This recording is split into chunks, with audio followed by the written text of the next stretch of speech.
Oh, here it is. I think that you'll enjoy it. Oh, thank you. Thanks a lot. Thank you for the ride. I don't know what happened to Jack. I hope he's okay. Yeah, me too.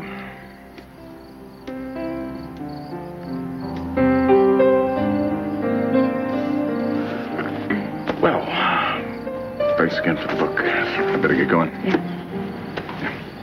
Hi. I'm back.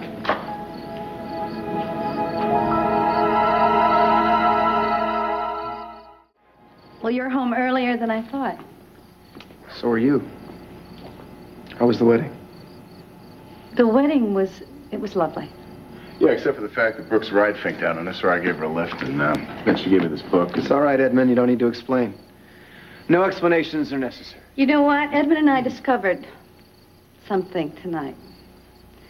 It seems that it's possible for two mature adults who work together and who have common interests to... It seems it's possible for them to act like two mature adults when their paths happen to cross. That's great. In fact, I think we discovered that we can still be friends. Well, that's quite a change. Well, you know, life's a lot easier when you don't have a chip on your shoulder. Tad, I'd like to just bury all that bad stuff that we've had, and I already promised Brooke no more cracks. Sounds fine to me. Well, I think that's great. I think we're making progress. So, California. Brooke told me why you went on that trip. Yeah, I guess it's no secret around here. Well, telling the Orsini board that the real Ted Orsini might have showed up probably wasn't easy, but I'm sure it was the right thing to do. And how did they take it? Hard. Especially, Nola's attorney, Lionel. You were prepared for that. Yeah, I remember you guys were talking about the possibility of Ted showing up when Nola was sick. Gotta hand it to you, that was real forthright. Seemed like the only choice, Edmund. Yeah, well, I know you're not totally convinced that this Michael Williams is really Nola's son.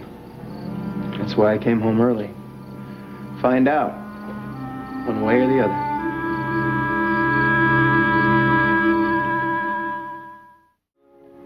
How can you prove that man in the hospital is Ted Orsini? Well, for starters, I could talk to him. If that doesn't work, then I'm thinking about starting my own investigation. Pick up where Palmer left off, and hopefully this time do it right. It's the only thing I can do. I owe it to Nola. If you do prove that Michael Williams is Ted Orsini, how's he gonna handle it? How will you? I don't know, but I'm sure we'll find a way. Well, let's look at the facts, okay? If he was abducted when he was a kid, and for 2 years he didn't speak after, Gus and Hazel Williams adopted him, how happy you think he's gonna be to remember all this stuff that he's been spending his entire life trying to block out? Brooke, I think Jamie's probably ready for bed, and he probably wants one of us to look in on him, and I appreciate if you do it. Thank you again for the ride home, Edmund. Thanks for the book. Excuse me.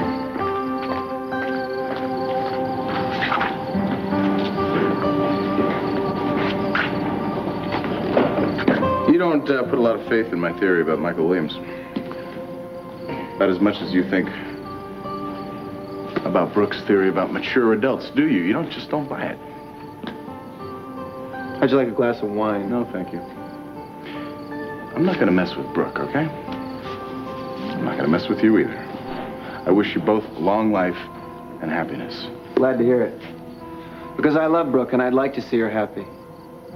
But just between you and me, I'm not quite so sure that I'm as understanding about your friendship with my wife as my wife thinks I am. Tell me something I don't know. I wouldn't know where to start.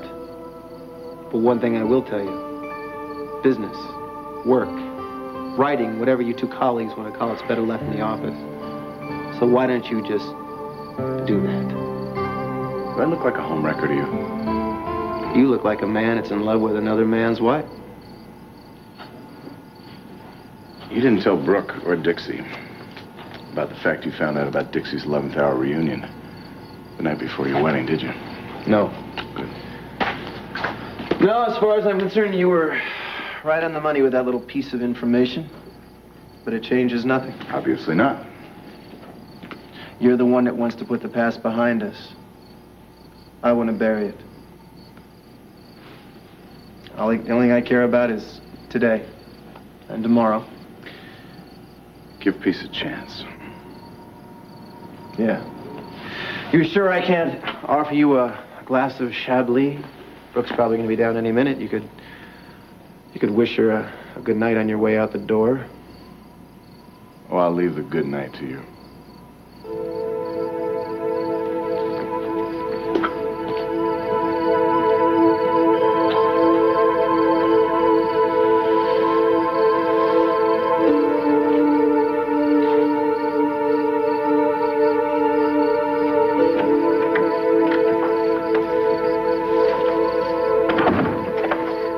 Jamie fell asleep as soon as his head hit the pillow.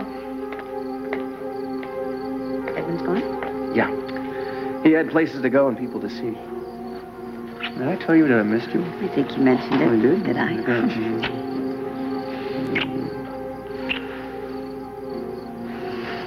I hope you noticed how nicely I vanished when you asked me to.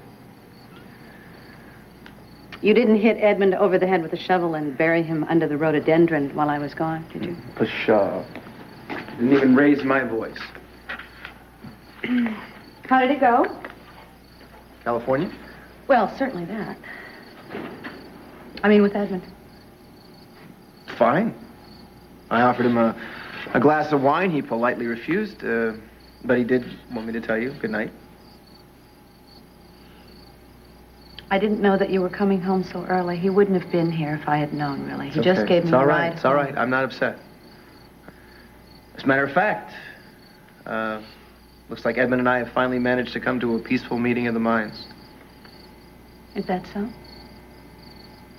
We're trying. Thank you. You look tired. I'm fine. Are you sure? You want me to fix you some dinner? No. Right now, the only thing I want to do is go upstairs and watch my son sleep. For a few minutes, real quietly.